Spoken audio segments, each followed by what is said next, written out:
எங்கள் வாழ்வும் எங்கள் வளமும் மங்காத தமிழன்று சங்கே முழங்கு. அன்பர் பணி செய்ய என்னை ஆளாக்கி விட்டு விட்டால் இன்ப நிலை தானே வந்தெய்தும் பராபரம். இந்த அன்பர் பணியில் ஈடுபட்டிருக்கிற யூசி அதினா நிறுவனங்களின் எம்டி திரு ஆதிகிருஷ்ணன் சார் அவர்களுக்கும் இதை மிகச்சிறப்பாக ஒருங்கிணைத்து எடுத்து செல்கிற எனது இனிய நண்பர் திரு அறிவு அழகன், எனக்கு முதல்ல இங்கே அறிமுகமானவரே திரு அறிவழகன் ஐயா தான். 5 ஆண்டுகளுக்கு முன்னாடி எனக்கு அறிமுகமாகி தொடர்கிற இனிய நட்பு. இந்த இலக்கிய தொடர்புகள் மற்ற எல்லா விதங்களிலும் ஒரு சிறப்பான ஒரு தொலைபேசி பண்ணால் என்ன ஐயான்னு உடனே கேட்டு அதற்கான ஒரு மறுமொழி கொடுத்து ஒரு அருமையான தொடர்பில் இருக்கிற திரு அறிவழகன் ஐயா, அதே போல் திரு முருகவேல் ஐயா, இந்த யோதிகிருஷ்ணன் நமது ஆதிகிருஷ்ணன் ஐயவரோடு ஒருங்கிணைந்து செயலாற்றுகிற திரு முருகவேல், திருமிகு அபிநயா மற்றும் ஒவ்வொருவரையும் வணங்கி இதை நான் தொடங்குகிறேன். இங்கே இணைந்திருக்கிறவர்களை நான் இதுக்கு நான் வந்தது நானே ஒரு கூப்பிட்டு இவர்களோடு நான் உரையாடணும். ஏன்னா நான் மிகவும் கவரப்பட்டேன். இந்த 100 நாள் நிகழ்வில் பின்னூட்டங்கள்லாம் வேறு லெவல்னு சொல்கிறாங்கல்ல, அந்த மாதிரி இருந்தது. அதே மாதிரி இதில் இணைந்துள்ளவர்கள் இளைஞர்கள் பெரும்பகுதி, இன்னொன்று எண்ணிக்கை, அந்த எல்லா விதங்களிலும் மிகச்சிறப்பான தளம். அதுவும் நூல்கள், அந்த நூல்களை பற்றி நமது நண்பர்கள் ஒவ்வொரு கருத்தாக எடுத்து செல்கிற போது நான் மிகவும் கவரப்பட்டேன்.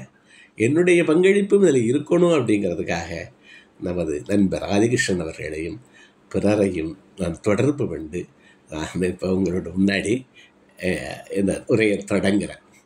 இது ஒரு வித்தியாசமான தலைப்பு, நிறைய பேர் அறிந்தது தான், ஆனால் முழுமையாக ஓரளவு அதில் தெரியாத தலைப்பும் கூட. இந்த புத்தகம் கின்சுகி அப்படின்னு புத்தகத்தினுடைய ஒரு சுருக்கமும் அதை வைத்து வேறு விரிவுகளுமாக நான் உங்களோடு பகிர்ந்து கொள்ளலாம்னு இருக்கேன். அதாவது வாழ்வியல் தத்துவங்கள், ஜப்பானிய வாழ்வியல் தத்துவங்கள் இவை. இந்த புத்தகத்தை ஒரு இந்தியன் ஆத்தர் தான் எழுதியிருக்காரு. அவர் டாக்டர் ரோஹித் தேஷ்பாண்டே அப்படிங்கிறவருடைய பேர். தலைப்பே ஹின்சுகி தான். இது 2024 வெளிவந்த புத்தகம். அமேசானில் கிடைக்கிது. 275 ரூபா 200 ரூபாய்க்கு கிடைக்கிது. இந்த தகவல்களோடு நான் தொடர்கிறேன். அதாவது the Japanese philosophy of embracing imperfection and finding beauty in brokenness அப்படிங்கிறது மாதிரி இதனுடைய மேல் தலைப்பு. அதாவது இம்பர்ஃபெக்ஷன், இம்பர்மனன்ஸ். நம்ம நிலையாமை பற்றி நிறைய பேசினவங்க, ஆனால் நிலையாமையை வைத்து இந்த வாழ்வில் ஒரு நிலைத்த இன்பங்களை, இந்த வாழ்வை ஒரு கொண்டாட்டமாக, வாழ்வியல் முறையாக அந்த கொண்டு செலுத்துறதுக்கான நூல் இது. இதில் அவர் கின்சுகி சொல்ல வருகிற போது வாபிசாபியை தொடுறார். அதை தொடுகிற போது மிச்சமுள்ள மற்ற ஜப்பானீஸ் முறைகள், இந்த வாழ்வியல் முறைகள் 2-3 நம்ம நிறைய ஐக்கிகாயெல்லாம் நிறைய பேசியிருக்கோம். அதுபோல் 10 தகவல்களை தொட்டு இந்த ஹின்சுகி வரைக்கும் வருது.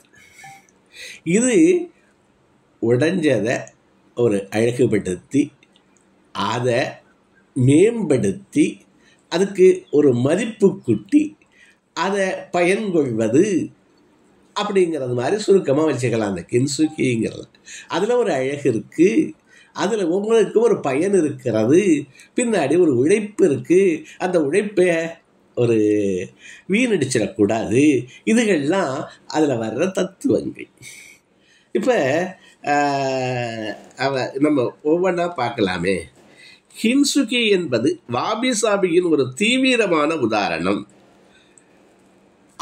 அபூரணத்தில் பூரணம், அபூரணம், பர்ஃபெக்ஷன், இம்பர்ஃபெக்ஷன், அபூரணத்தில் ஒரு அழகு இருக்கிறது என்பதை கற்பிக்கிறது. இது வாழ்க்கையில் ஒரு உதாரணம். இது ஒரு உருவகமாக வச்சும் பார்க்கலாம்.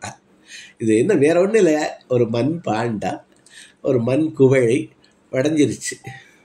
உடைந்ததை ஒரு தங்க ரேக்கு மாதிரி கொடுத்து அதை ஒரு ரிப்பேர்னு நம்ம ஆங்கிலத்தில் சொல்லலாம்.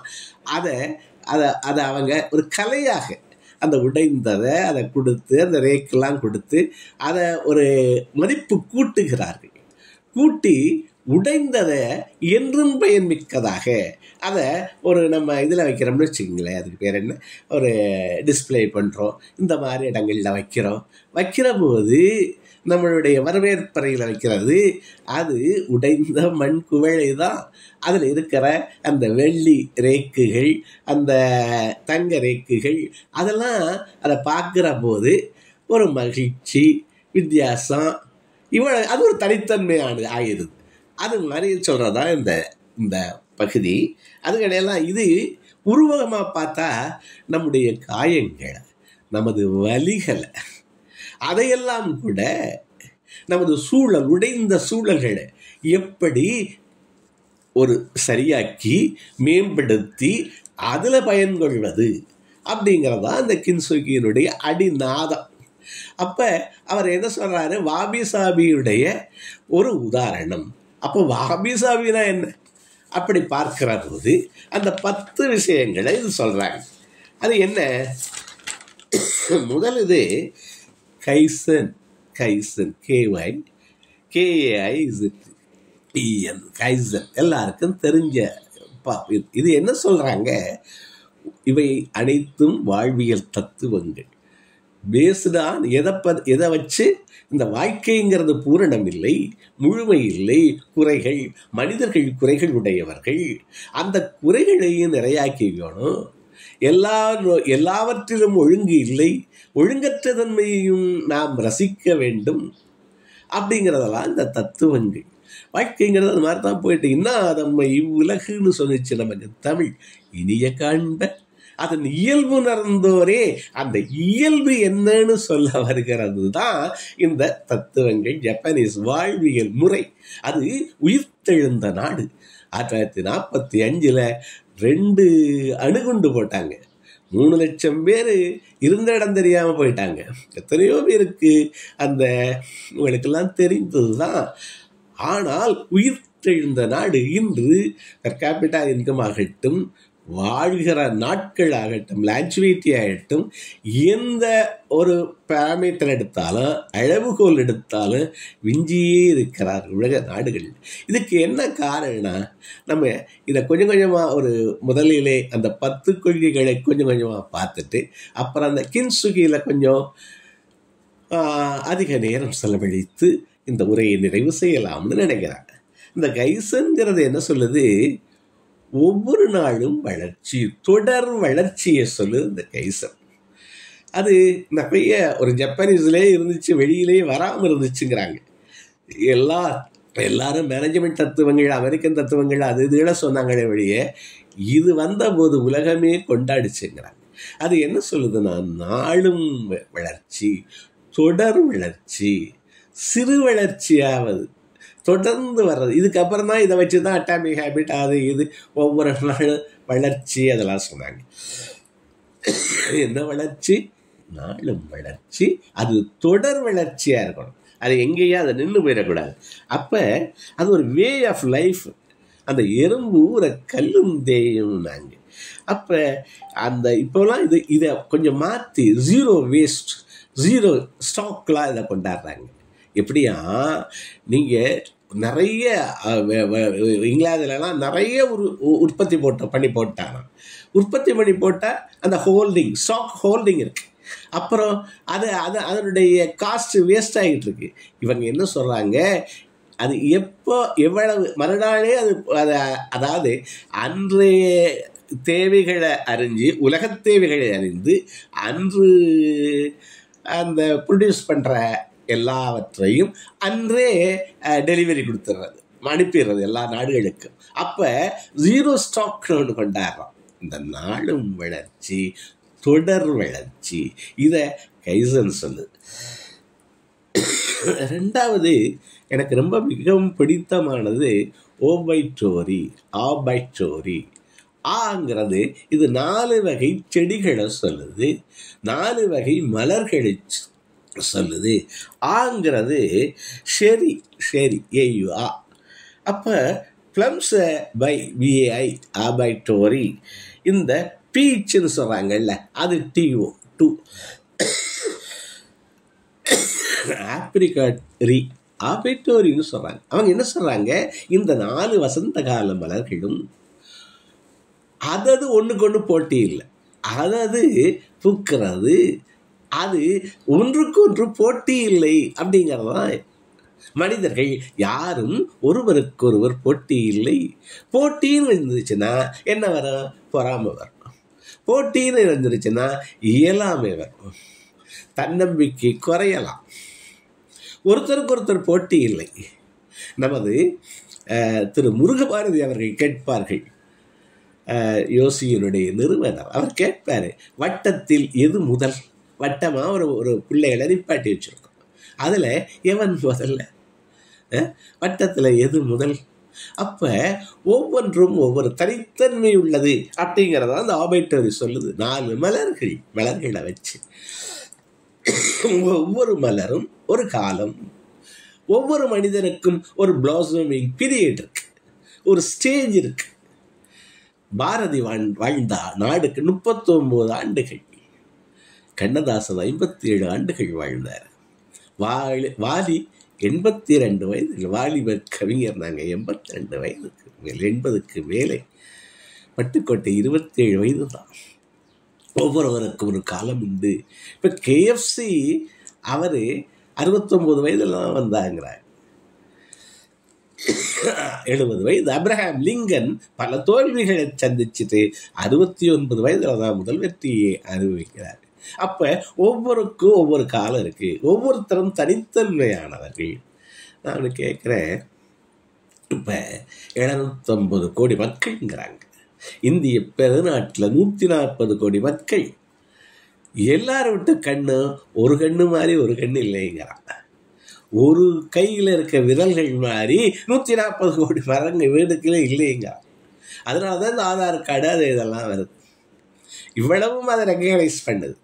அப்போ ஒவ்வொன்றும் தனித்தன்மை, ஒவ்வொன்றுக்கும் போட்டி இல்லை. அப்படியே if at all there is a competition, it should be among us. எண்ணில் நேற்றைய என்னை விட இன்றைய நான், இன்றைய என்னை விட நாளைய நான். இந்த 10 இதுவும் ஒன்று தொடர்பு தான். அந்த தொடர் வளர்ச்சி, நாடும் வளர்ச்சின்னு முதல்ல கைசன்ல சொன்னேன். அதை தான் ஆபைட்டோரியில் என்ன சொல்றாரு,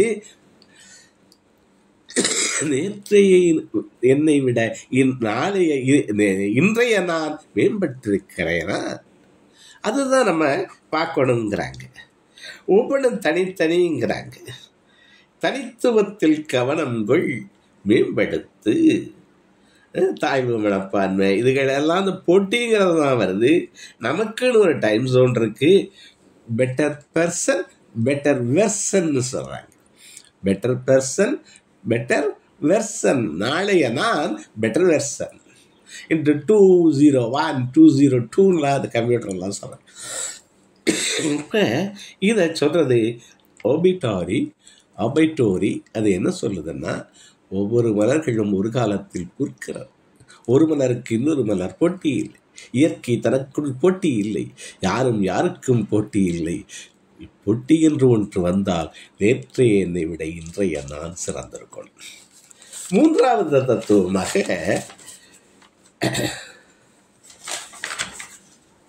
இந்த இக்கிகாய் நிறைய பேர் எல்லாரும் பேசியிருக்காங்க. இந்த தளத்திலையும் பலரும் பேசணும். அது என்ன சொல்லுது, வாழ்க்கைக்கு ஒரு பர்பஸ் இருக்கு. ஒவ்வொன்றோடும் இணைத்து இந்த ஃபேமிலியோட ஒரு பர்பஸ். இந்த 5F சொல்லுவோம் நம்ம, ஃபேமிலி, ஃப்ரெண்ட்ஸ், ஃபிட்னஸ், ஃபெய்த், இது ஃபினான்ஸ், ஒவ்வொன்றோடும் ஒரு என்ன 5F: family, fitness, finance, friends and ஃபெய்த்துங்கிறாங்க. இந்த 5Fோடு ஒவ்வொருத்தருக்கும் நமக்கு என்ன இருக்குங்கிற ஒரு பர்பஸ் ஆஃப் லைஃப் இருக்கு. அப்போ அவங்கெல்லாம் அந்த 100 வருடம் வாழ்கிறார்கள், விவசாயம் பண்ணுறாங்க, நெசவு செய்கிறாங்க, எல்லா விதம் வாழ்க்கையை கொண்டாட்டுகிறார்கள், சிறு சிறு கிண்ணங்களிலே உண்கிறார்கள். இது நிறைய எல்லாரும் பார்த்தது. அப்போ எதுலேயும் ஒரு ஈடுபாடுகள், அந்த ஈடுபாட்டில் 4 சேமிக்கைகளை சொல்லிட்டு வேகமாக போகிறேன். எதுலேயும் ஈடுபாடுகள், எதுலையும் அதில் ஈடுபடுத்து, அதில் மேம்படு, ஈடுபாடுகள், அதை நேர்த்தியாக்கு, ஈடுபடுத்துதல், அதை நேர்த்தியாக்குதல், அதில் சிறிது பணம் வரணும். பெயர் வாழ்க்கையை கொண்டாடுங்கிறாங்க. ஒரு ஒரு ஒரு நண்பரை பற்றி சொல்கிறேன். அதாவது வாழ்க்கை அவருக்கு நம்ம அறிவழகன் சொன்னது மாதிரி இந்த உரைகள், இந்த இதுகள் எல்லாம் ஒரு தமிழில் ஆர்வம். அவர் பயிற்சி பணியில் இருந்தார், LICங்கிற மாதிரி ஒரு நிறுவனத்தில். அந்த பயிற்சி பணியில் இருந்துட்டு அந்த பணி நிறைவுக்கு அப்புறம் இன்று பிள்ளைகளுக்கெல்லாம் பயிற்சி எடுக்கணும்னு அவருக்கு மனதில் இது கடந்த 15-14 ஆண்டுகளாக 40,000 பிள்ளைகளுக்கு பள்ளி கல்லூரிகளில் சொல்லியிருக்காரு. இப்போ அதாவது ஒன்றில் ஈடுபாடுகள், அதில் மேன்மையடை, அதுக்கப்புறம் அதில் சிறிது பணப்பயனும் இருக்கணும் அப்படிங்கிறது மாதிரி சொல்கிறாங்க. ஒரு காலத்தில் பொன்னாடை புத்தகங்கள் தான் வந்து, இப்போ கொஞ்சம் கொஞ்சமாக அந்த ஓரளவு அந்த எதையும் கேட்பதில்லை, தருவதை மறுப்பதில்லை, பெற்றுக்கொள்கிறார். அப்படிலாம் இருக்கிற போது அதில் இந்த இக்கிகாய்ங்கிறத அதில் அப்படியே பொருந்துதுன்னு பார்த்தேன். நான் சொல்லிக்காமல் நண்பர்னு சொல்லுவதும், நண்பர்னு சொல்லிட்டு என்னை சொல்வதும், இப்படியெல்லாம் ஒரு வழக்கம். இந்த இதுக பேசுகிற போது தன்னை பற்றி சொல்வதற்கு பதிலாக நண்பர் என்று ஏற்றி சொல்வதும், நண்பரை சொல்லும்போது தான் என்று ஏற்றி சொல்வதும் ஒரு வழக்கம். அதனால் உங்களுக்கு யாரை பற்றி சொல்கிறேன் என்று புரிந்திருக்கு. இந்த இக்கிகாய் அந்த கொஞ்சம் கொஞ்சமாக அது ஒரு சிறிது சிறு பணப்பயன், நமக்கு மினிமலிசம், நமக்கு தேவைகள் குறைவு, இருந்தாலும் வேணுங்கிற தர்ற போது வேண்டாம்னு சொல்றதில்லை. இப்படியெல்லாம் ஒரு வாழ்க்கையை ஒரு பிடித்ததை செய்து அதை கொண்டாட்டமாகவும் இருப்பது இக்கிகாய் சொல்றாங்க. அடுத்தது 4வது இந்த வாபி சாபி, ரொம்ப முக்கியமானது, அபிட்டோரி மாதிரி. அது என்ன சொல்லுது? Admitting imperfection. அந்த பூரணம் எதுவும் பெர்ஃபெக்ட் இல்லை, அது அழகானதுன்னு சொல்கிறாங்க, அக்செப்ட் பண்ணிக்கங்கிறாங்க. அப்போ எதுவுமே பெர்ஃபெக்ட் இல்லை, நேச்சரை பாருங்கிறாங்க. ஒவ்வொரு ராக்கு, எவ்வளவு ராக்கு. நான் இதுக்கு பெங்களூர் போயிருந்தபோது பாறை பூங்கா பார்த்தேன். எத்தனை வடிவங்களில் பாறை, எத்தனை வண்ணங்கள். ஒன்று சிவப்பாக இருக்குது, ஒன்று வெள்ளையாக இருக்குது, ஒன்று கருப்பாக இருக்குது, ஒன்று பழபழன்னு மீந்தது, ஒன்று கரகரன்னு இருக்குது. அப்போ ஒவ்வொன்றும் ஒவ்வொரு விதம். இந்த எல்லாமே எல்லா 10 தத்துவங்களும் ஒன்று தொடர்புடையது தான். அப்போ நேச்சரை பாருங்கள், ஒவ்வொன்றும் ஒரு ஷேப்பாக இருக்குது. எதுவுமே ஆனால் பெர்மனண்ட் இல்லாது, எல்லாமே சேஞ்ச் ஆகி கொண்டு இருக்குது. மனதிற்குள்ளேயும் நிறைய ஃப்ளாஸ் இருக்குது. அதை அக்செப்ட் பண்ணி அதிலிருந்து இம்ப்ரூவ் அப்பான் இந்த உரையினுடைய இதுவே அக்செப்ட் பண்ணுங்க, அதிலிருந்து இம்ப்ரூவ் பண்ணுங்க. நமக்கு சிவபுராணம் சொல்லுது, புறந்தோல் போர்த்தி புழு அழுக்கு மூடியா. உள்ளே என்ன இருக்கு? புழு அழுக்கு மூடி, புறந்தோல் பொருத்தி சிவப்பா கருப்பா நெட்டையா குட்டையா வந்துட்டோம். நம்மளை அக்செப்ட் பண்ணி நம்ம தனித்தமானவர்கள் ஏற்றுக்கொள்ளுங்கிறாங்க. அப்போ அதுலேருந்து அட்வான்ஸ் பண்ணுங்க. நான் இப்போ பல இது என்ன, நான் அப்படி இல்லையே இப்படி இல்லையே ஒப்பிட்டு நம்மளை அக்செப்ட் பண்ணிக்க மாட்டோங்கிறான். இந்த தத்துவங்களோடு நமது இந்திய தத்துவங்களை அல்லது பல மரபுகளை ஒப்பிட்டு பார்க்கலாம். அங்கே நிலையாமையை சொல்கிறான், நிலையாமையை அழகானதுங்கிறான், இம்பர்ஃபெக்ஷன் அழகானதுங்கிறான். அதை அக்செப்ட் பண்ணி முன்னேறுவதற்கு வாழ்க்கை முறையாக மாற்றுங்கள்ங்கிறதா அந்த ஜப்பானிய தத்துவங்கள் சொல்லுது. நமக்கு என்ன சொல்லிட்டாங்க, நிலையாமை, நீ பூரணன் இல்லை, நான் பெர்ஃபெக்ட் இல்லை. அப்போ நான் என்ன பண்ணுறேன், ஒரு பெர்ஃபெக்டானது என்று ஒன்றை இது காலங்காலமாக நமது முன்னோர்கள் எங்கே எப்போ தொடங்கினதுன்னு இல்லை, அவங்க ஒரு முழுமையானதை ஒன்றை உருவாக்குறாங்க. நான் சொல்லலை, வேதம் சொன்னது, நான் சொல்லலை, கடவுளனுடைய வார்த்தை குகையிலே எனக்கு சொல்லப்பட்டது. நான் பூரணன் இல்லை, அதனால் நான் சொல்கிறது இல்லை. அப்போ பூரணமானது ஒன்று எனக்கு சொன்னது, அந்த பூரணமானதுன்னு சொல்லி வச்சுட்டா பரவாயில்ல. இந்த நிலையாமை இதை விருத்துருங்க, துறவு வாழ்க்கைக்கு போங்கலாம் நிறைய பேர் பேசியிருக்காங்க. அது வேறு இருந்தாலும் நிலையாமைக்கு வழி என்ன? அப்போ ஒரு பிறவிப்படிக்கு பெருங்கடல் பிணியுது, இதை நீங்கணும்னா என்ன பண்ணு, யாகம் பண்ணு, அதில் என்னத்தையா கொட்டு, அதில் எல்லாம் பண்ணலாம். இந்த மாதிரி இவங்களுடைய நமது சில மரபுகள், எல்லா மத மரபுகள் எல்லாவற்றிலையும் இருக்குது. ஆனால் வாழ்க்கை முறையில் அதை அக்செப்ட் பண்ணிட்டு மகிழ்ச்சி, அட்டண்டன்ஸுக்கு ரொம்ப கவனமாக இருக்காங்க நண்பர்கள், அவங்களுக்கெல்லாம் நன்றி. நிறைய பேர் இதில் வரலாம். இப்போ இந்த ஜன்னல்கள், ஒவ்வொரு ஜன்னலிலும் மலர்ந்து உள்ளது அப்படின்னு கம்பன் சொல்லுவான். அதாவது நீங்கள் நிறைய பேர் இருக்கீங்க, வாங்கலை எல்லாருமே இந்த ஒவ்வொரு இதுலேயும் வரலான்னு நினைக்கிறேன். அதாவது விண்டோஸில் எல்லாரும் ஆன் பண்ணுங்க. நிறைய பேர் அட்டண்டன்ஸ்னு கேட்குற அளவு அந்த இளைஞர்களெல்லாம் இதுகளை கொஞ்சம் உள்வாங்குங்க. எத்தனை பேர் இருக்கீங்கன்னு எனக்கு ஒரு இது இருக்குது. இந்த இந்த இந்த உரை ஓரளவு உங்களுக்கு படுகிறதா? இந்த நாம் ஒரு அப்படின்னு உங்களுக்கு இது இருந்தால் அவங்களுக்கு நீங்கள் ஒரு எஸ்ன்னு வாய் போடுங்க. அல்லது ஒன்று நான் சொன்னேன் நம்பர் இப்பொழுது 150 170 ஒட்டி போய்கிட்டு இருக்கு. அதுதான் இந்த தளத்தினுடைய சிறப்பு. அதையும் பாராட்டிட்டு உங்களையெல்லாம் மறுபடியும் பாராட்டி எஸ் அல்லது வாய் ஒன்று அப்படி ஏதாவது போடுங்கன்னு கேட்டுக்கிறேன் எல்லாரையும். அப்போ புரிஞ்சுக்கணும், மக்கள் குறையுடையவர்கள் அப்படிங்கிறத புரிஞ்சுக்கணுங்கிறது தான் முக்கியம். அப்புறம் அதை நிறையாக நமது, நான் சொன்னேன், புற அழுக்கு முழு அழுக்கு மூடி புறந்தோல் போர்த்தி சிவப்பா கருப்பா வந்துட்டே. ஆனால் நம்ம பணிவுடைய இன்சொலன்னாதல் அணிந்து கொள்ளலாம். இதையெல்லாம் அந்த புன்னகையை அணிந்து கொள்ளலாம். நம்ம சிவப்பையோ கருப்பையோ மாற்ற முடியாது.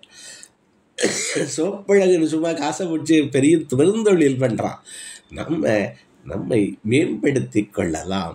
Accept and improve upon it. இதுதான் நம்மளுடைய இன்றைய இது பூரா. அதை புரிஞ்சுக்கிட்டா இது.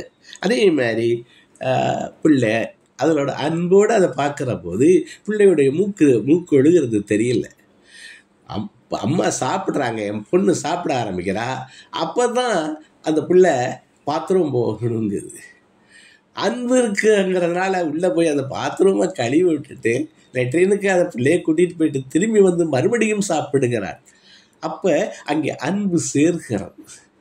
நான் கூட சொல்கிறது, ரசம் நல்லா இல்லைன்னா அது குறைபாடு.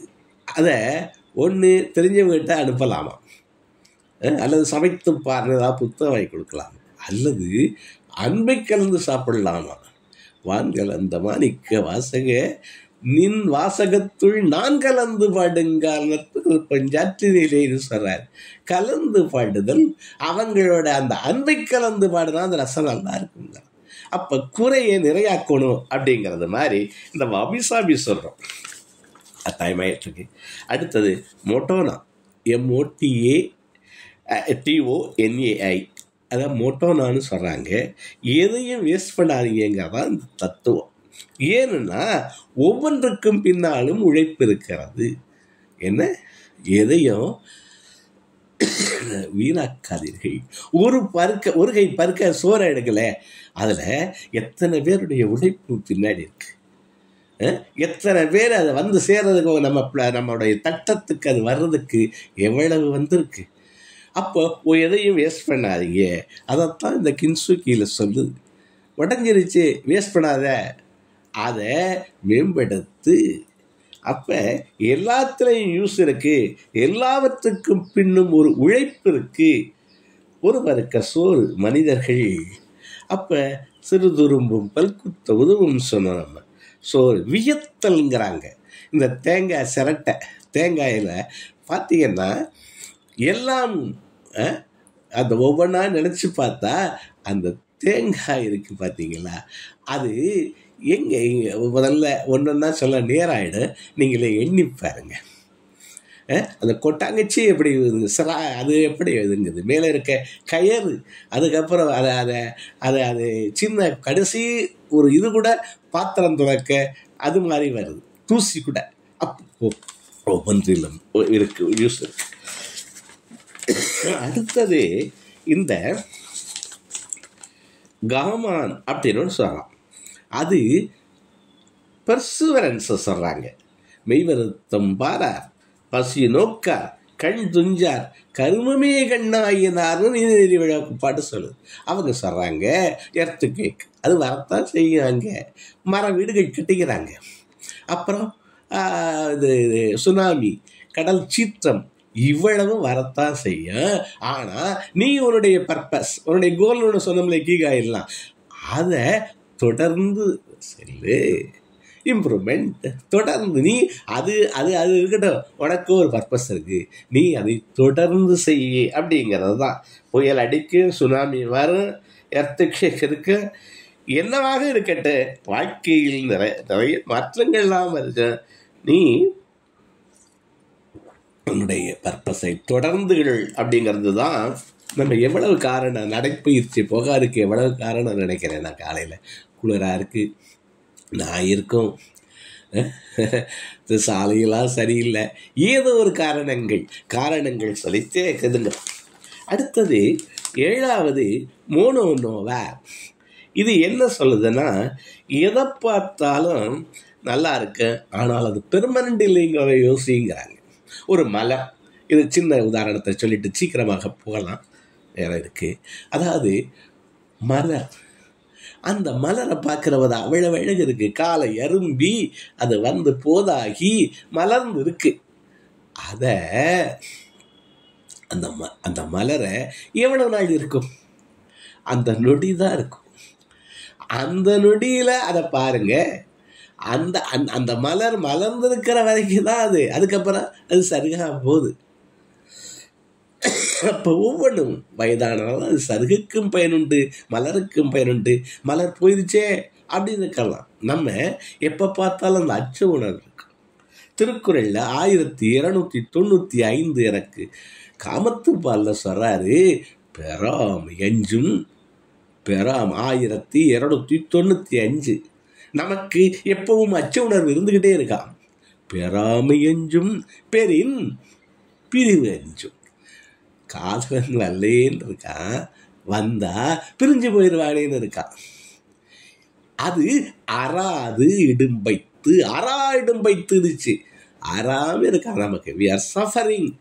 அப்போ அவன் இருக்க போது அனுபவி வந்துட்டான்ல, குடி கழித்து கிடங்களே, ஏன் போயிடுவானேன்னு கவலையில் இருக்காயின்னு கேட்குறாங்க. இது வள்ளுவம் கேட்குது. அப்போ இந்த என்ன மோனோனோவாரில் என்ன சொல்லுது, அந்த மலர் அதுக்கு சில ஒரு நாள் தான் அதை அனுபவியுங்கள். இப்போ நிறைய இதை நிலைநிறுத்துறதுக்கு தான் நம்ம பாடுபடுறோம். அதுக்கு தான் ஒரு ஃபோட்டோ எடுத்து வச்சுக்கிறோம். அந்த கணத்தை திரும்பவும் அந்த கணத்தில் வாழ்வது. நீங்கள் உங்களுடைய மறுபடியும் நமக்கு நினைவுகள் ஓடிக்கிட்டே இருக்கு. ஏன் எழுதுறீங்க, ஏன் பதியிறீங்க, ஏன் ஃபேஸ்புக்கெலாம் எழுதுகிறோம்? நம்ம அந்த நொடியை கேப்சர் பண்ணுறோம். இல்லையா? அந்த நொடி அதை மீளவும் பார்ப்பது. இப்போ ஜேர்னலிசம்லாம் ஜேர்னல் பண்ணுறோம்னு எழுத சொல்லலாம். ஜேர்னலிசம் ஜேர்னலைஸ்ன்னு ஏன் சொல்கிறோம்? அந்த நொடியை மீளவும் பார்ப்பது, அது ஒன்று தான். அடுத்தது சிக்கித்தா கானா. அது என்ன சொல்லுதுன்னா, பெர்ஃபெக்ஷன் இம்பெர்ஃபெக்ட்னு சொல்லுது. சரியா? இம்பெர்ஃபெக்ஷனை அக்செப்ட் பண்ணிடு. எதை மாற்ற முடியாததோ அதை ஏற்றுக்கொள். எதை மாற்ற முடியாதோ அந்த ஏற்றுக. எதை மாற்ற முடியுமோ அதை மாற்றுவதற்கு முயல் அப்படின்னு சொல்கிறது சிக்கித்தாக்கார். அப்போ இதில் நிறைய சொல்லலாம். அதாவது டோன்ட் கஸ் த டார்க்னஸ், இருட்டை பழிக்காதே, ஒரு மெழுகுவர்த்தி ஏற்றி வைன்னு சொல்கிறோம். அப்போ 9 யோகன் சொல்கிறோம். அது நாம் என்று வாழும் வாழ்க்கைக்கு மீனிங் இருக்கிறது. நாம் வாழ்கிற வாழ்க்கைக்கு மீனிங் இருக்குது, பிறர் வாழ்கிற வாழ்க்கைக்கு மீனிங் இருக்குது. அதுதான் முக்கியம். என்னை சுற்றி இருக்கிற வாழ்க்கைக்கு மீனிங் இருக்குது, அதை போற்றுங்கிறார். நான் என்னத்தான் பெருசு நினச்சிக்கிட்டு இருக்கேன்.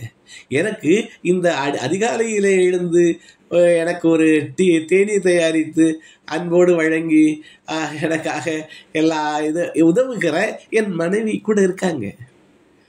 அதை மீனிங் இருக்குது, அதை போற்றுனானா?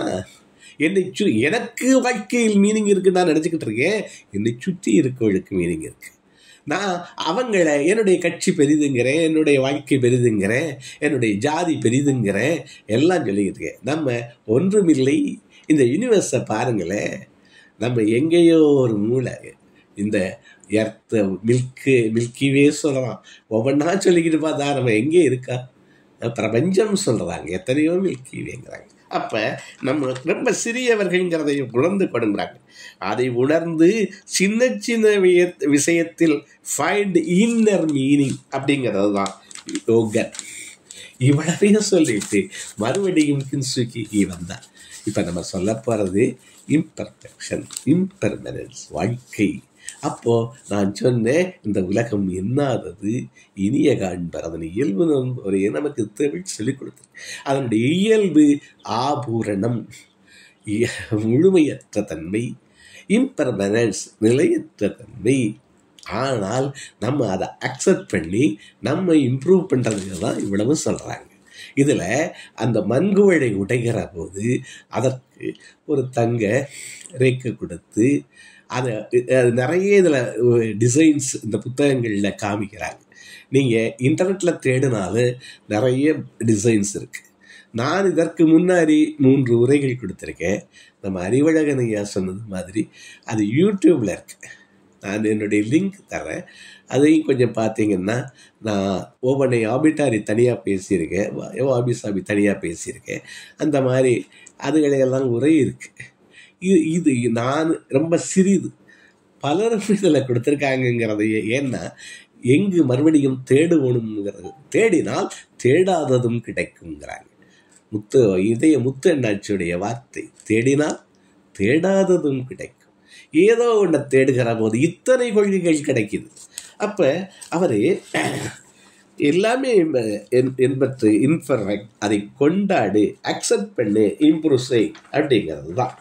அப்போ அழகை பூரணம் இல்லாததிலும் தழுவிக்கொள்வதும் உடைந்த நிலையில் அழகை கண்டறிவதும் ஆகியவற்றை அடிப்படையாக கொண்டு இந்த கென்சுகி இருக்கு.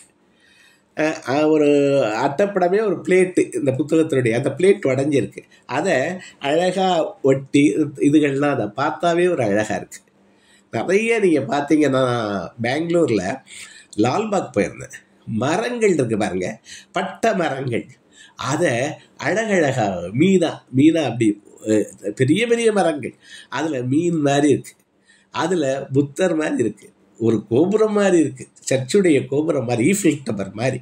அது மாதிரி அது பட்டு போன மரம், அதில் அந்த கார்டன் முழுவதும் வச்சுருக்காங்க. லால்பாக்கில் ஒரு பகுதி.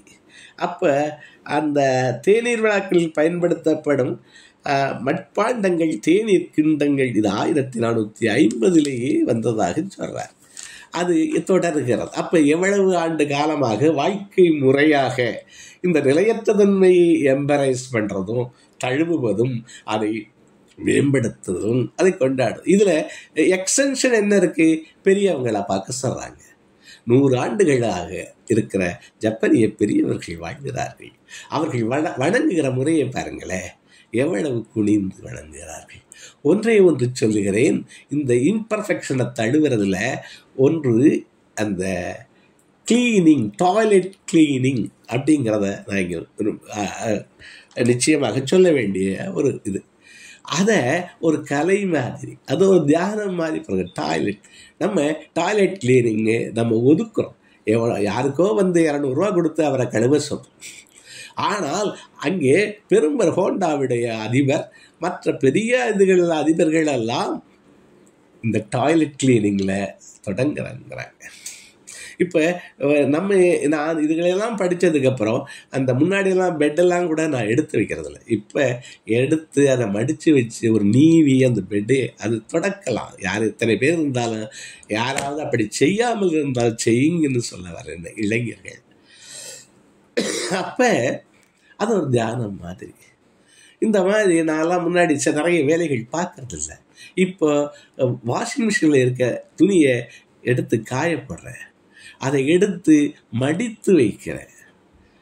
எந்த புடவையெல்லாம் அந்த காலத்தில் என்னுடைய ட்ரெஸ்ஸஸ் அவங்க தான் மடித்தாங்க. இன்றைக்கி ஒரு புடவை இருந்தால் கூட அதை நீவி இப்போ நல்லா மடிக்கிறாங்க. அப்பான்னு ஒரு பேர் வந்துருச்சு எனக்கு. அது ஒரு தியானம் மாதிரி செய்யும். இதுகளெல்லாம் படிக்க இது மாதிரி நூல்கள் படிப்பதால் என்ன நிகழுங்கிறதுக்கு அதெல்லாம் ஒரு உதாரணம். அப்போ இந்த டாய்லெட் கிளீனிங்கில் அதில் க்ளீன் பண்ணுற போதே நமது இந்த ஒரு வேண்டாத சிந்தனைகள், அழுக்கு மாதிரி அதையும் கழுவணுங்கிறாங்க. அப்போ ஒவ்வொன்று அது எப்படி க்ளீன் பண்ணுறதுலாம் இருக்குது. ஒவ்வொரு சின்ன 2 நிறைய வச்சுக்கலாம். 2 ப்ரஷ்ஷு வெளியில், ஒரு கம்மோட வெளியில் க்ளீன் பண்ணுறதுக்கு ஒன்று, உள்ளே க்ளீன் பண்ணுறதுக்கு ஒன்று. இதில் என்னென்ன வருது? 1 டிகினிட்டி ஆஃப் லேபர் தெரியுது. 2 மனம் ஒழுங்குபட்டுக்கிறது. அப்புறம் என்ன பண்ணுது? ஒரு தாழ்மை உணர்ச்சி வருது, பணிவுடைமை வருது. இவ்வளவு அது வருதுங்கிறாங்க. இது என்ன? இம்பர்ஃபெக்ஷன் அக்செப்ட் பண்ணி அதை இம்ப்ரூவ் பண்ணுறது தான் அந்த டாய்லெட் கிளீனிங். அது கின்சுகி தான் அது. அப்போ இந்த மாதிரி இது வாழ்க்கையில் ஒரு உருவகம்னு தான் சொல்கிறாங்க. முக்கியமாக இது நாம் காயங்களை, இழப்புகளை சந்திக்கிறோம். எல்லாரும் யாரும் சந்திக்காமல் இல்லை. பழுது பழக்கப்படாத உடைந்த கோப்பையை போல நம் உணர்ச்சிகரமான காயங்களை என்றென்றும் அதை துவந்துக்கிட்டே தெரியும். அந்த காயத்தை சீர்படுத்தி அதை மேம்படுத்தி அதை பயனுள்ளது. அதிலிருந்து வெளிவருதல், அந்த காயத்திலிருந்து ஒட்டு போட்டு வெளிவருதல். யார் உதவுவார்கள் நாம் வெளியே வர்றதுக்கு? நம்மை உயர்த்தி கொள்வதற்கு அந்த கலை உதவுது. அது மாதிரி, அதாவது உடைந்ததை ஒரு இது சிறப்படைய செய்கிறதுக்கு அந்த கலை உதவுது. நம்மை மேம்படுத்தி கொள்ள, நமது ஃப்ளாஸ், நமது அபூரணம்னு சொல்கிறான்ல, நமது இன்கம்ப்ளீட்னஸ், அதை யாரை கொண்டு, எதை கொண்டு, எந்த சூழலை கொண்டு மேம்படுத்தி கொள்வது. மீண்டும் மீண்டும் இந்த 100 நாள் நிகழ்ச்சியை சொல்கிறதா காலையில் 6 மணிக்கு எந்திரிக்க முடியுது. அது 5:55 தூக்கத்தை இது பண்ணிடுது. அந்த நூல் நம்மளை மேம்படுத்தி கொள்ள உதவுது. இது மாதிரி நீங்கள் தேடி தேடி நல்ல நண்பர்கள் இங்கே இருக்கீங்க, அவர்களையோட ஒரு ஸ்குட்ரவு இதையெல்லாம் நாம் நம்மை மேம்படுத்துதல் தான் இந்த கின்சுகின்னு பார்க்குறேன்.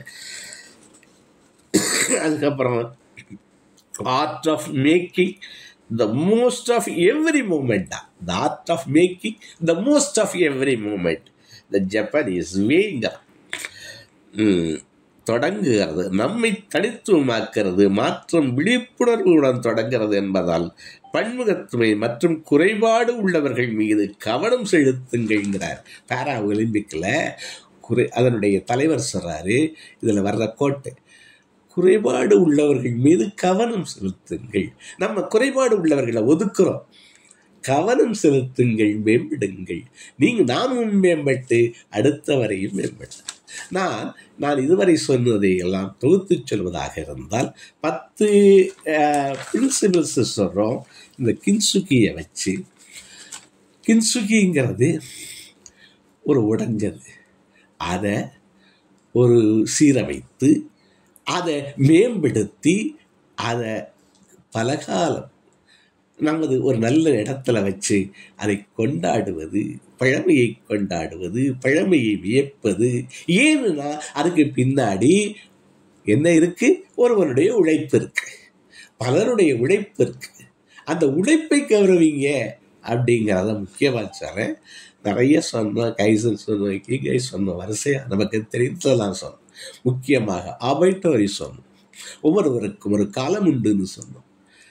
அப்போ நம் தனித்துவத்தை பேணி நம்மை மேம்படுத்தி, நமக்கு எப்படி ஒரு மீனிங் இருக்கோ நம்மை சுற்றி உள்ளவர்களுக்கும் ஒரு மீனிங் இருக்கு, அதை மேம்படுத்தி ஒரு சிறப்பான ஒரு நல் வாழ்வு, இது வாழ்க்கை முறைன்னு சொல்கிறேன். இந்த வாழ்க்கை முறையை தொடர்வதற்கு இது ஒரு நல்ல வாய்ப்பு. விழிப்புணர்வு வந்தால் தானே தொடரலாம்னு அவர் கேட்குறாரு. அந்த குறைபாடு உள்ளவர்களுடைய அந்த பேராஒலிம்பிக்கினுடைய 2020 தலைவர் கேட்குறாரு, நமக்கு அந்த விழிப்புணர்வை இந்த புத்தகங்கள் தருகிறது. இந்த புத்தகம் குறிப்பாக தருகிறது. தேஷ்பாண்டே எழுதினது. நான் சொன்னேன், இதில் கிடைக்குது, கின்சுக்கினே போடுங்க, ரோஹித் தேஷ்பாண்டே எழுதாரு. அதை ஒட்டி பல செய்திகளையும் இங்கு பகிர்ந்து கொள்ள வாய்ப்பு கிடைத்தது. இந்த அருமையான வாய்ப்பு கிட்டத்தட்ட ஒரு 150-160 பேர்களுக்கு பகிர்ந்து கொள்ள கிடைத்த இந்த பெரு வாய்ப்புக்கும் உங்களுக்கும் இந்த திரு ஆதிகிருஷ்ணன் மற்றும் அவரோடு இணைந்த நமது இனிய இந்த அறிவழகன் முருகவேல் மற்றும் ஒவ்வொருவருக்கும் எனது நன்றியை தெரிவித்து விடைபெறுகிறேன். மகிழ்ச்சி. நன்றி. நன்றி நன்றி நன்றி ஐயா, அருமையான விளக்கம். ஸோ ஜப்பானோட ஸ்டோரிஸ் அழகாக சொன்னீங்க. ஜப்பான் அன்னைக்கு டெஸ்ட்ராய் ஆகும்போது அவங்க திருப்பி மீன் டெலிவரிக்கு இந்த மாதிரி அவங்களோட கல்ச்சரான புக்ஸ்லாம் ரொம்ப அவங்க பில்ட் பண்ண வச்சிச்சு அப்படிங்கிறத சொல்கிறீங்க. ஸோ இதே மாதிரி நம்ம யாருமே லைஃப்பில் ப்ரோக்கன் ஸ்டேஜுக்கு போனால் கூட we can rebuild our self. So ஆக்சுவலாக இந்த ஸ்டோரியை வந்து புதுசாக கெட்டபோது திருப்பி அதிலே கெட்டாத தங்கத்திலே கெட்டு அப்படிங்கிறது தான் இந்த கின்ஷியோட சாராம்சம். இது ரொம்ப அருமையாக நிதானமாக பாயிண்ட்ஸ்லாம் எல்லாமே சொல்லுவீங்க. ஃபீட்பேக்கு முன்னாடி ஒரு சின்ன ஃபோட்டோ செஷன் முடிச்சுட்டு அப்புறம் ஃபீட்பேக்.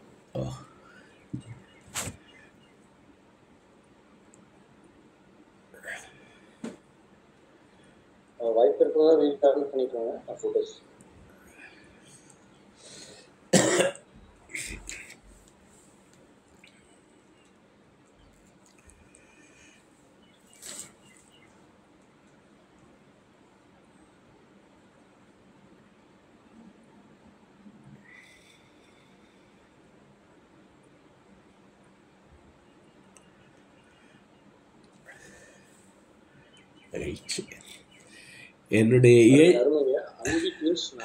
என்னுடைய எண்ணு இதில் கொடுக்குறேன். யாராவது இதில் சொல்லதுக்கு மேலே ஏதாவது ஃபீட்பேக் இருந்தால் எனக்கு அந்த எண்ணில், வாட்ஸ்அப் எண்ணில் கொடுங்க.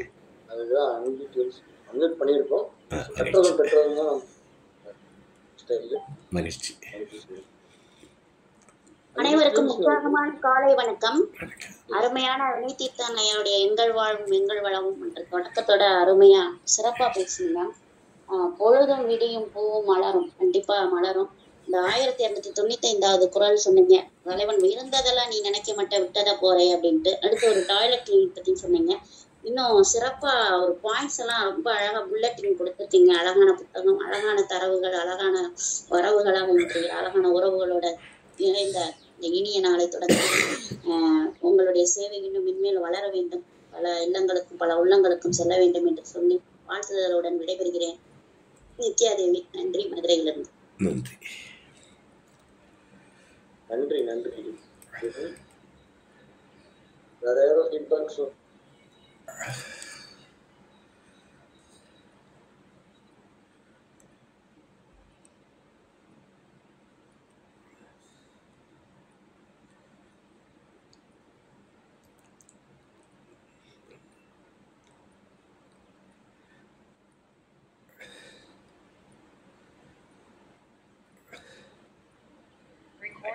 தன்னுடைய அந்த புத்தகத்தை மட்டும் ரிவ்யூ பண்ணல, புத்தகத்தோட தன்னுடைய வாழ்க்கை அனுபவத்தையும் அவர்கள் படித்த பல்வேறு நூல்களிலிருந்து தொகுக்கப்பட்ட நல்ல பல செய்திகளையும் நமக்கு வந்து வழங்கியிருக்கிறாங்க.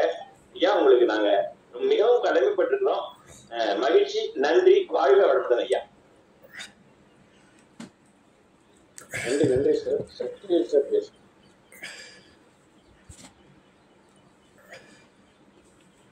அனைவருக்கும் இனிய காலை வணக்கம்.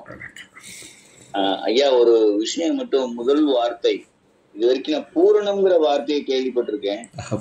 அபூரணம்ங்கிற வார்த்தை இன்னைக்கு ஃபர்ஸ்ட் டைமா கேள்விப்படுறேன் தமிழ்ல. அபூரணம் சொல்லும்போது நிச்சயமா என் நோட்ல எழுதி அப்படியே ரவுண்ட் பண்ணிலாம் வச்சிருக்கிறேன். என்ன ஒரு அருமையான வார்த்தை இல்லை. அதே மாதிரி அடுத்து, உலகத்துல எதுவுமே வந்து நிலையானது கிடையாது, பெர்ஃபெக்ஷன் கிடையாது. இம்பெர்ஃபெக்ஷனை ஃபர்ஸ்ட் அக்செப்ட் பண்ணுங்க, அதுல இருந்து இம்ப்ரூவ் பண்ண பழகுங்க அப்படின்னு சொன்ன விஷயம் வந்து ரொம்ப சூப்பரா இருந்ததுங்கய்யா. அது மாதிரி அந்த நிலைத்தன்மையை கொண்டாடுங்கன்னு சொல்லி ஒரு அந்த மலரை வச்சு சொல்லியிருந்தீங்க. அதுவுமே நிலையானது கிடையாது, அந்த நிமிடத்துல அதை கொண்டாடுங்க அப்படின்னு சொன்ன விஷயம் வந்து ரொம்ப சூப்பரா இருந்தது. அது மாதிரி இந்த லால் பார்க் பெங்களூர்ல அந்த பார்க்கை வச்சு சொன்னீங்க, பட்ட மரங்கள்ல இருந்து என்னென்ன உருவங்கள் எல்லாம் செஞ்சிருந்தாங்க அப்படிங்கிறத சொல்லியிருந்தீங்க. ரொம்ப லைஃபா இருந்தது அந்த விஷயங்கள். ரொம்ப டேக்அவேன்னு நான் சொல்லணும்னு சொன்னா, இம்பெர்ஃபெக்ஷனை நம்ம அக்செப்ட் பண்ணணும் அப்படிங்கிற வார்த்தையை வந்து இதுல இருந்து எடுத்துக்கிறணும். அதை அக்செப்ட் பண்ணா மட்டும்தான் அதுல இருந்து நம்ம மீண்டு வர்றதுக்கான வழிகள் தெரியும் அப்படிங்கிறத எனக்கு இன்னைக்கு ஐ ஓப்பனிங் மாதிரி இருந்தது. நிச்சயமா வினை தீர்த்தான் அப்படின்னா ஒரு வினையை தீர்த்திருக்கிறீங்க அப்படிங்கிறது உங்க நேம்லயே இருக்கு. ரொம்ப சந்தோஷங்கய்யா, மகிழ்ச்சி. இந்த வாய்ப்பை கொடுத்ததற்கு மிக்க மகிழ்ச்சிங்கய்யா. நன்றி நன்றி சார். ஆதிக்ஷன் sir. Recording stopped. Thank you very much. Dear friends, இன்னைக்கு வினைத்தித்தாள் சார் வந்து ஒரு பெஸ்ட் எக்ஸாம்பிள். உங்க முன்னாடி இங்க இருக்கக்கூடிய எல்லாரோட முன்னாடி ஒரு பெஸ்ட் எக்ஸாம்பிள் அப்படின்னு சொல்றாரு.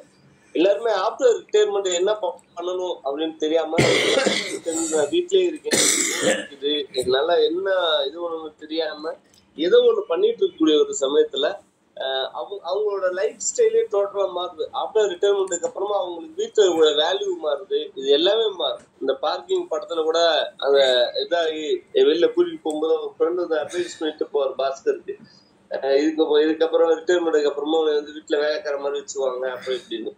அவருக்கு அது ஒரு பெரிய மன உளைச்சலாவே போய்கிட்டே இருக்கும். சாரி, பார்க்கிங் படம்ல வேற ஏதோ ஒரு படத்துல போகும்போது சந்தானமும் அவரும் நடிச்ச படத்துல நினைக்கிறேன், எனக்கு படத்தோட பேரு தரல. அப்ப இதுல இருந்து என்ன ஒரு விஷயம் அப்படின்னா, ஆஃப்டர் ரிட்டையர்மெண்ட்டுக்கு அப்புறமா இன்னைக்கு அவர் ட்ரைனிங்ஸ் நிறைய எடுத்துருக்கோம். இன்னைக்கு எல்ஐசியா இருக்கட்டும், இன்னைக்கு நிறைய ஸ்கூல்ஸ் காலேஜஸா இருக்கட்டும், எங்க இருந்தாலும் அவரை கூப்பிடும் போது அவர் வந்து அதுல பொருளாதாரத்தை பாக்குறது இல்லை. எனக்கு பொருளாதாரம் எல்லாம் வேணாம், எனக்கு கடவுள் புண்ணியத்துல நான் வந்திருக்கேன், எனக்கு அதுல வந்து பசங்களுக்கு நான் விஷயம் சொல்ல முடியுமா அப்படின்னு சொல்லி அவங்களோட நேரத்தையும் சரியா பயன்படுத்திக்கிட்டு அது சரியான வழியிலையும் பயன்படுத்திட்டு இருக்காங்க. ஏன்னா நிறைய நேரங்கள்ல வந்து நேரத்தை சரியா பயன்படுத்த மாட்டாங்க. பட் ஆனா அது வந்து சும்மா ஒரு வேஸ்டா ஒரு அந்த வேஸ்டா டயத்தை அப்படிங்கிற மாதிரி இல்லாம இப்ப அவரோட நேரத்தையும் சரியா பயன்படுத்திக்கிட்டு அதுல அவரை ரொம்ப என்கேஜாவும் வச்சுக்கிட்டு அதை ரொம்ப பிடிச்சி ரசிச்சும் பண்ணிக்கிட்டு அதுல நிறைய புத்தகங்களும் படிக்க ஆரம்பிச்சு இப்ப ஒவ்வொருடையும் பார்க்கும்போது சார் புது புது புத்தகங்களை எடுத்து அந்த புத்தகங்களை வந்து அவர் படிச்சு அந்த புத்தகத்துல இருந்து ஒரு ரிவ்யூ பண்ணணும், அந்த புத்தகத்தை எடுத்து கொண்டு வரணும் அப்படின்னா அது எவ்வளவு பெரிய டாஸ்க் அப்படின்னு சொல்லி இங்க இருக்கிறவங்க புத்தக ரிவ்யூ பண்ணவங்களுக்கு தெரியும். ஏன்னா பண்ணவங்களுக்கு வந்து அந்த புத்தகத்தை வந்து நம்ம சரியா எடுத்து போயிருக்கோமா, அதுல எந்த சொல்லணும் எதை விடணும் அப்படின்னு ஒரு பெரிய டாஸ்க் ஒன்று இருக்கு. அது எல்லாமே பண்ணிட்டு இருக்காரு சார். வந்து ஒரு best example sir. Thank you very much. நீங்க எங்களோட செஷன் வந்து தொடர்ந்து உங்களோட பிரசன்ஸ் இருக்கணும் அப்படின்னு கேட்டுட்டு நீங்க இது பண்ணதுல ரொம்ப சந்தோஷம். So thank you very much. ஒரு விஷயம், ரெண்டாவது வந்து நம்ம இந்த புத்தகங்களுடைய நோட்ஸ் வந்து கொடுக்குறோம் அப்படின்னு சொல்லியிருந்தோம். ஒரு 10 பேரோட எங்கள்கிட்ட வந்து அவங்களோட ஃபோன் நம்பர்ஸ் இல்லை. அதுல வந்து அந்த 10 பேர் யார் யார் அப்படிங்கறது உங்களுக்கு நான் வந்து நாளைக்கு கண்டிப்பா இன்ஃபார்ம் பண்ணிடுறேன். இப்போதைக்கு எனக்கு தெரிஞ்சு ராஜா, ரமேஷ், இன்னொரு வந்து சாரி கண்மணி